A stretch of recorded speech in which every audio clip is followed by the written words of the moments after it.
प्रिय छात्रों, the target classes में आपका स्वागत है। आज हम लोग क्लास 10th मैथ का 2 टॉपिक क्लियर करेंगे, यूक्लिड विभाजन प्रमेयिका तथा यूक्लिड विभाजन एल्गोरिथम। ये 2 ऐसे महत्वपूर्ण टॉपिक हैं जिसको आप अच्छे से समझ लेते हैं तो यह जो चैप्टर है आपको बहुत ही आसानी से समझ में आएगा। ठीक है ना। तो सबसे पहले आप ये समझ लें, पहला टॉपिक आप देखिए, यूक्लिड विभाजन प्रमेयिका। ये यूक्लिड विभाजन प्रमेयिका क्या है? प्रमेयिका किसे कहते हैं? यूक्लिड विभाजन प्रमेयिका, है ना। और प्रमेयिका को क्या कहते हैं? लेमा कहते हैं। ये लेमा क्या होता है? ठीक है, लेमा जो है एक सिद्ध किया हुआ कथन होता है। लेमा क्या होता है? एक सिद्ध किया हुआ कथन होता है जिसकी सहायता से अन्य कथन को सिद्ध किया जाता है ना। कोई भी एक कथन सिद्ध किया गया है जो प्रूव्ड है, जो पहले से प्रूव किया गया है, लेकिन इसका यूज जो है अन्य प्रश्नों को भी प्रूफ करने में किया जाता है। ठीक है, तो परिभाषा लेमा का क्या लिख सकते हैं कि यूक्लिड विभाजन प्रमेयिका क्या होती है? प्रमेयिका एक सिद्ध किया हुआ कथन होता है जिसकी सहायता से अन्य कथन को सिद्ध किया जाता है या जिसका प्रयोग हम अन्य कथनों को सिद्ध करने में करते हैं। ठीक है, तो आइए इसकी परिभाषा देख लेते हैं। ठीक है, प्रमेयिका एक सिद्ध किया हुआ कथन होता है जिसका प्रयोग अन्य कथन को सिद्ध करने में किया जाता है। अब आपको समझ में आ गया होगा, लेकिन ये तो केवल परिभाषा मात्र है ना।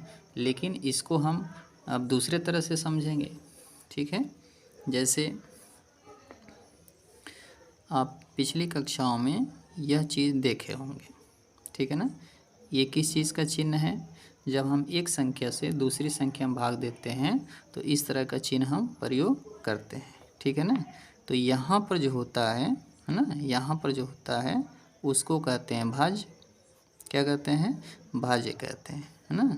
और यहाँ देखिए, यहाँ जो भाग देते हैं, जिस संख्या से हम भाग देते हैं उसको कहते हैं भाजक। जिसमें भाग दे रहे हैं उसको भाज्य कहते हैं। जिससे भाग देते हैं उसको भाजक कहते हैं और जिसमें भाग देते हैं वो भाज्य होता है। यहाँ क्या प्राप्त होता है बताइए? यहाँ तो प्राप्त होता है भागफल। क्या प्राप्त होता है बताइए? भागफल। और एक चीज़ और बता दीजिए कि नीचे क्या प्राप्त होता है ना। नीचे क्या प्राप्त होता है? नीचे तो प्राप्त होता है बताइए शेषफल, है ना। नीचे आपका क्या प्राप्त होता है? शेषफल। भाजक से भाज्य में भाग देते हैं तो यहाँ पर भागफल आता है और नीचे क्या आता है? शेषफल आता है। ठीक है, तो अब हम इसको दूसरी तरह से लिख सकते हैं। सूत्र में जो यूक्लिड विभाजन प्रमेयिका है आखिर वो है क्या? जैसे देखिए, हम भाग की प्रक्रिया जांच करते हैं कि हमारा जो दिया हुआ भाग सही है कि गलत है। उसके लिए हम पिछली कक्षाओं में भी सूत्र का यूज करते थे। तो वह कौन सा सूत्र है? देखिए, ये जो भाज्य होता है ना, यहाँ लिख देते हैं भाज्य। भाज्य बराबर भाजक और भागफल का क्या होता है? गुणा होता है। ठीक है, भाज्य और भाज्य बराबर क्या होता है? भाजक और भागफल का क्या होता है? गुणा होता है। और शेषफल को क्या करते हैं? जोड़ देते हैं। ठीक है ना, भाजक और भागफल का गुणा करते हैं और शेषफल को जोड़ देते हैं। ठीक है ना, तो भाज्य बराबर क्या होता है? भाजक गुणे भागफल प्लस शेषफल। भाज्य बराबर क्या होता है एक बार बताइए? भाज्य बराबर होता है भाजक गुणे भागफल प्लस शेषफल। ठीक है, तो इसको लिख लेते हैं, भाजक गुणे भागफल प्लस शेषफल। ठीक है ना, ये आप अब समझ में आ रहा होगा आपको कि ये क्या है ना। भाज्य में भाग देते हैं किससे? भाजक से। जो संख्या यहाँ रहती है उसको हम भाजक कहते हैं, है ना। जो यहाँ रहता है वो भाज्य है, क्योंकि भाजक से ही तो भाज्य में भाग देते हैं। यहाँ जो प्राप्त होता है वो भागफल है ना। और नीचे क्या प्राप्त होता है? शेषफल। तो हमारा ये जो भाज्य है, ये जो भाज्य होता है, इसको अगर प्राप्त करने के लिए क्या करते हैं? इसको प्राप्त करने के लिए भाजक और भागफल का गुणा करते हैं और शेषफल को जोड़ देते हैं। ठीक है, पहले भाजक होता है फिर भागफल, तो भाजक गुणे भागफल प्लस शेषफल। ठीक है ना। अब आइए अंकों में इसको समझ लेते हैं। जैसे जैसे मान के चलिए कि ये 3 है और यहाँ पर 25 है। अब आपसे पूछा जाए कि 3 क्या है, बताइए 3 क्या है। 3 है भाजक। देखिए यहाँ पर भाजक मतलब जो संख्या यहाँ रहेगी उसको हम कहेंगे भाजक, और जो अंदर रहेगी उसको क्या कहेंगे, भाज्य। तो ये दो संख्याएं हमें दी गई रहेंगी, ये दो संख्याएं दी गई रहती हैं। अब ये जो है छोटी संख्या हो जाती है भाजक और जो बड़ी संख्या हो जाती है भाज्य। बड़ी संख्या को अंदर लिखते हैं और छोटी संख्या को बाहर लिखते हैं। तो ये भाजक है, ये भाज्य है, ठीक है ना।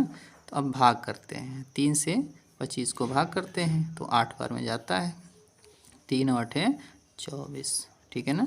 इसको हम घटा देते हैं, 5 में से 4 निकला 1 आ गया, और ये 2 में से 2 निकला 0 आ गया, ठीक है ना। तो 0 के लिए हम क्रॉस कर देते हैं। अब देखिए, अब हम इसी भाग वाले प्रॉब्लम को जब हम इस तरह से लिखना चाहें तो कैसे लिख सकते हैं। देखिए इसमें भाज्य क्या है बताइए, 25 है, तो सबसे पहले 25 लिख देते हैं। भाजक कितना है, तो भाजक तो 3 ही है, और भागफल कितना है, 8 है। तो भाजक 3 है, भागफल 8 है, और शेषफल कितना है बता दीजिए, 1 है। तो क्या करेंगे बताइए, 3 से 8 को गुणा करेंगे और शेषफल 1 को जोड़ देंगे। तो 3 गुणे 8 प्लस 1, तो हम ऐसे लिख सकते हैं 3 गुणे 8 प्लस 1, ठीक है ना। तो आप देख लीजिए ये जो लेमा है ना, भाज्य बराबर भाजक गुणे भागफल प्लस शेषफल, इसी का हमको यूज करना है, ठीक है ना। तो उस लेमा का यूज करके हमने ऐसे लिख लिया, ठीक है ना। आइए हम दूसरा देखते हैं। मान के चलिए कि हमने 5 से भाग दिया 37 में, ठीक है ना। 5 से हमने 37 में भाग दिया, कितने बार जाएगा, है ना, 7 बार, है ना। 5 सत्ते 35, इसे कम ही लेना है या तो इसके बराबर आ जाए। 5 का ऐसा टेबल पढ़ना है कि या तो 37 आ जाए या 37 से कम आए। तो 7 बार में 35 आ रहा है, अधिक नहीं जाना है, अधिक नहीं जाना है, ठीक है ना। अब घटा देते हैं इसको, 7 में से 5 निकला 2 और 3 में से 3 निकला 0, तो इसको क्रॉस कर देते हैं। अब हम इस लेमा का यूज करके इसको कैसे लिख सकते हैं। देखिए इसमें आप बताइए भाज्य क्या है, सोचिए सोचिए भाज्य क्या है। तो भाज्य है 37, ये क्या है आपका भाज्य है। तो सबसे पहले हम 37 लिख लेते हैं, उसके बाद हम क्या लिखेंगे, 5 लिखेंगे और 7 लिखेंगे।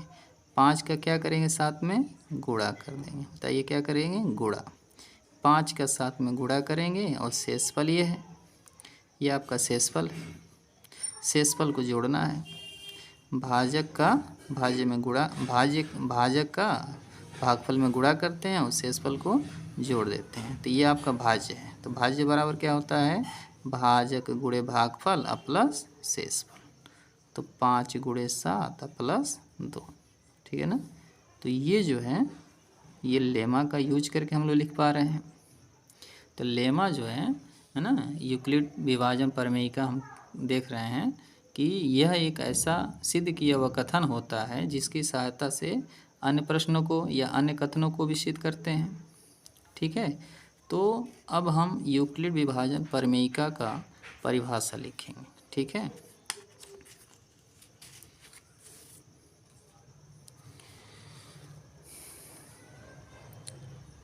दो धनात्मक पूर्णांक ए तथा बी दिए रहने पर, दो धनात्मक पूर्णांक ए तथा बी दिए रहने पर ऐसी अद्वितीय, है ना, ऐसी अद्वितीय संख्याएं Q तथा R, दो धनात्मक पूर्णांक ए तथा बी दिए रहने पर ऐसी अद्वितीय संख्याएं Q तथा R विद्यमान हैं कि A बराबर BQ प्लस R, जहाँ R B से छोटा हो और आर जो है या तो 0 हो जाए या 0 से बड़ा हो जाए। ये देखिए, ठीक है ना। इसको हम यहाँ दूसरे माध्यम से समझ लेते हैं। यहाँ रहता है ए, यहाँ रहता है बी, यहाँ रहता है क्यू, है ना, और यहाँ जो है इसके नीचे क्या आ सकता है, शेषफल। अभी आप समझे थे कि यहाँ जो संख्या होती है उसको क्या कहते हैं बताइए, भाज्य कहते हैं। जिससे भाग देते हैं वह है भाजक, और जो यहाँ प्राप्त होता है भागफल आता है, और जो नीचे आता है बताइए नीचे क्या आता है, शेषफल आता है। ये शेषफल आता है, ठीक है ना। तो अब इसी सूत्र को, है ना, इसी सूत्र को यहाँ लिखा गया सूत्र के माध्यम से। तो आप देख सकते हैं कि इसको हम लिख सकते हैं, भाज्य बराबर क्या होगा, भाजक गुणे भागफल। अभी आप समझे भी हैं, भाजक गुणे भागफल प्लस शेषफल। एक बार और बताइए, भाजक गुणे भागफल प्लस शेषफल। तो यहाँ जो रहता है उसको भाजक कहते हैं, और यहाँ जो रहता है उसको भागफल कहते हैं, और शेषफल को क्या करते हैं, जोड़ देते हैं, ठीक है ना। तो भाज्य बराबर क्या होता है, भाजक गुणे भागफल प्लस शेषफल। यहाँ जो संख्या रहती है वो कैसे आती है, भाजक का भागफल में गुणा करते हैं और शेषफल को जोड़ देते हैं। तो यहाँ बता दीजिए क्या होगा। ये ए क्या है, ये है भाज्य, बी क्या है, भाजक है ना। ये आपका भाजक है, ये आपका भाज्य है, ये क्या है, भागफल है, ठीक है ना। और नीचे क्या आता है, शेषफल। तो इसी को लिख सकते हैं ए बराबर, देखिए बी का किस में गुणा होगा, क्यू में होगा, है ना। बी का क्यू में गुणा होगा और आर को जोड़ना है, तो ये हो जाएगा बी क्यू प्लस आर। ये है आपका यूक्लिड विभाजन प्रमेय का, ठीक है। और आर का मान कितना हो सकता है, आर का मान यहाँ जो संख्या है भाजक, है ना, भाजक जो संख्या है उससे आर का मान क्या होगा, छोटा होगा, है ना। यहाँ जो संख्या भाजक रहेगी उसका मान, है ना, उसके मान से आर का मान क्या होगा, छोटा होगा। लेकिन आर का मान 0 भी हो सकता है, यहाँ देखिए। तो यहाँ पर हम लिख सकते हैं कि आर जो है या तो 0 से बड़ा होगा या 0 के बराबर होगा। आर क्या होगा बताइए, आर का मान 0 से या तो बड़ा होगा या 0 के बराबर होगा, लेकिन किससे छोटा होगा, बी से छोटा होगा। बी क्या है, भाजक है, तो आर का मान जो है भाजक से क्या होगा, छोटा होगा। तो इस चीज़ को आप अच्छे से ध्यान में रखेंगे, ठीक है ना। तो आपने समझ लिया कि यूक्लिड विभाजन प्रमेय का क्या है और इसका यूज हम कैसे करेंगे। आइए एक एग्जाम्पल देखते हैं। सबसे पहले आप देखिए कि यहाँ है 35, ठीक है ना, और यहाँ आपको भाग देना है 6 से। तो 6 से 35 को भाग देना है ना। कितने बार जाएगा, 6 पचे 30, अधिक नहीं जाना है, 35 अधिक नहीं जाना। या तो 6 का पहाड़ा ऐसे पढ़िए, या तो 35 आ जाए या उससे कम आए, उससे अधिक नहीं जाना है। तो अब यहाँ पर आपका शेषफल हो गया 5। अब प्रमेयिका का यूज कैसे करेंगे, ये क्या है बताइए, ये है भाजक और 35 क्या है, भाज्य है ना। अंदर जो रहता है वो भाज्य है, अब बाहर जो जिससे भाग दे रहे हैं वो भाजक है। जो यहाँ आता है वो भागफल है, जो यहाँ नीचे आता है ना वो शेषफल है। तो प्रमेयिका का यूज ये कैसे करेंगे, ये है आपका भाज्य। तो हम यहाँ लिख सकते हैं 35 बराबर किसका गुणा करेंगे, 6 से किस में गुणा करेंगे, 5 में। तो 6 गुणे 5 प्लस शेषफल कितना है, 5 है, ठीक है ना। तो भाज्य बराबर मतलब 35 बराबर 6 गुणे 5 प्लस कितना हो गया, शेषफल 5। आप देख सकते हैं कि 6 का 5 में गुणा करेंगे और शेषफल को जोड़ देंगे तो 35 आ जाएगा। 6 पचे 30 और 30 5 35, ठीक है ना। तो ये आप, मुझे उम्मीद है कि आप यूक्लिड विभाजन प्रमेयिका को अच्छे से समझ चुके होंगे।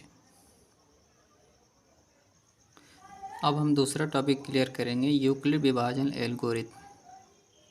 ये यूक्लिड विभाजन एल्गोरिथम क्या है, ठीक है ना। तो ये समझिए कि ये एल्गोरिथम क्या होता है ना। एल्गोरिथम जो होता है ये स्टेप बाय स्टेप जो है ये एक प्रोसेस होता है ना। ये विभिन्न चरणों का एक प्रोसेस होता है जिसकी सहायता से हम दो संख्याओं का एचसीएफ ज्ञात करते हैं, ठीक है ना।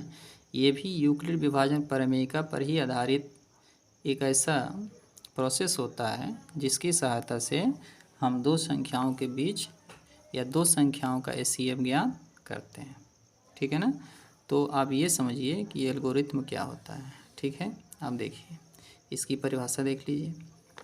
एल्गोरिथम क्या होता है? एक सुपरिभाषित चरणों की एक ऐसी श्रेणी होती है ना। ये परिभाषित है, ये डिफाइंड है। एल्गोरिथम जो होता है सुपरिभाषित चरण मतलब स्टेप होता है ना। एल्गोरिथम जो है एक सुपरिभाषित चरणों की एक ऐसी श्रेणी होती है जो किसी समस्या को हल करने की विधि प्रदान करती है ना। तो अभी मैंने बताया कि इस प्रोसेस से हम दो संख्याओं का एचसीएफ ज्ञात कर लेते हैं, ठीक है ना। तो ये जो एल्गोरिथम होता है यूक्लिड विभाजन प्रमेयिका पर ही आधारित होता है, ठीक है ना। तो इसकी परिभाषा क्या होगा? हम लिख सकते हैं स्टेप वाइज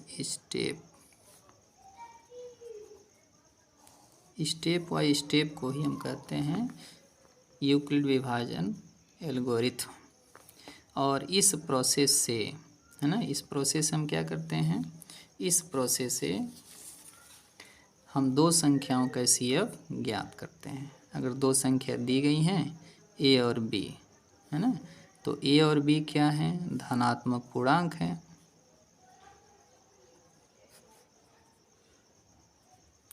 ए और बी धनात्मक पूर्णांक है। तो अगर ए तथा बी दो संख्या दी गई हैं जहाँ पर ए का मान बी से बड़ा हो, ए बड़ी संख्या हो बी छोटी संख्या हो, ठीक है ना। तो इन दोनों संख्याओं का हम क्या करते हैं? एचसीएफ ज्ञात करते हैं। क्या ज्ञात करते हैं? एचसीएफ, है ना। इसको मसा कहा जाता है, महत्तम समापवर्तक कहा जाता है ना, महत्तम समापवर्तक,